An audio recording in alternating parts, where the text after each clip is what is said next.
Well, the judge heard a lot of evidence and he gave a lot of thought to the thing.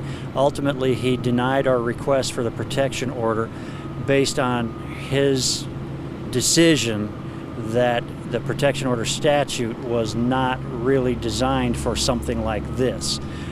He made the finding that the respondent's conduct is reprehensible. He plainly doesn't like it. In fact, you could almost say he encouraged us to take the matter into a different forum to seek relief there. I don't think he has a problem with us getting the relief that we're seeking. He just didn't feel that the stalking protection order was the way to do that.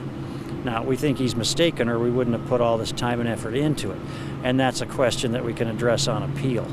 But clearly, the fact that he didn't grant the orders does not mean that he was condoning the conduct of these people. And you saw some of that conduct.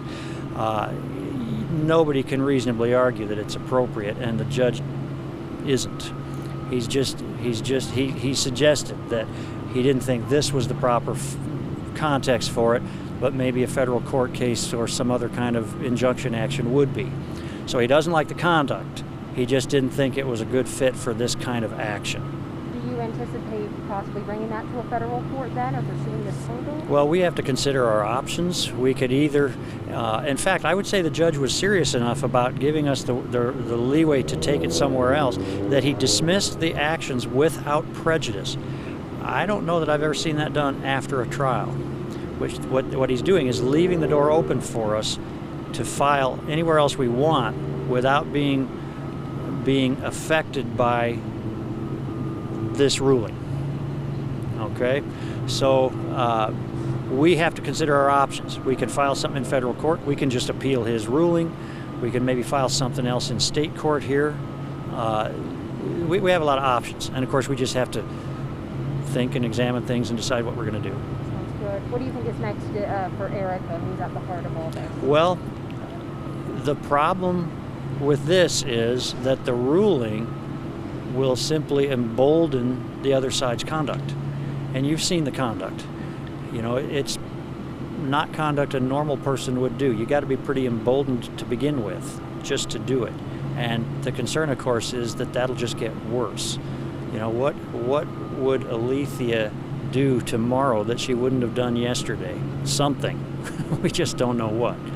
So it's really a question of the fact that Erica's conduct, and if you look at the videos over hours and hours of this stuff, a couple of years, never once does Erica cross any kind of line of propriety. She doesn't lash out. She doesn't, she doesn't lash out physically. She doesn't lash out verbally. She always retains her composure and never even gets arguably close to some kind of criminal or provoked action. There can be no question that what she was doing and what she does is constitutionally protected, totally peaceful, totally legal. There's little question that what Alethea does violates half a dozen different statutes. I don't know if you were in there when we were going through all that. But nothing about this outcome undermines either of those two ideas. Erica's conduct is constitutionally protected. Alethea and the rest of the Skeen group, their conduct is not. It's not only not protected by the Constitution, it is illegal.